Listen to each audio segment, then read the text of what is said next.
My brother died from alcohol. The doctors said that if he wasn't drunk, he wouldn't have died.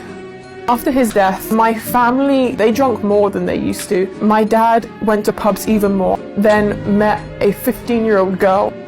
He ran away with a 15-year-old girl, and he left his entire family behind. My entire family split in half. I never saw my dad again. I grew up hating alcohol. I hated parties. But as I started getting older, everyone said, if you go to these clubs, you'll meet the right people. So I started doing it for that reason. I went to a nightclub. I ended up in hospital because somebody tried to kidnap me. I was in an awful state, thinking, why did I do this to myself? And when I came to Turkey, I stood between Blue Mosque and Hagia Sophia, and just hearing the azan, that is so beautiful, that is so peaceful. And I had an hour journey back to my hostel. I didn't know the way, so I got my phone out, I was ready to Google Map, and then my phone that was on 50% battery just died. I thought, God, if you're real, help me get back to my hostel. And in that moment, in a very, very, very, very long time, I wasn't anxious. Subhanallah, I just walked straight to my hostel. I didn't take a single wrong turn. Nobody helped me. Subhanallah, it wasn't me, it was Allah. And after that, I just kept learning. I kept reading the Quran, and lockdown forced me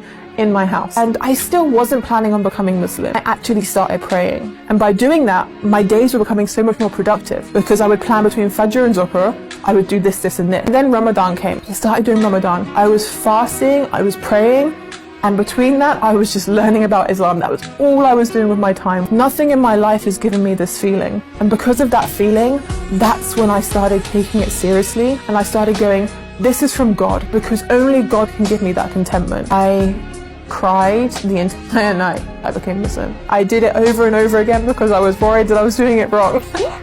I'd take a breath and then I'd try again, then I'd start crying.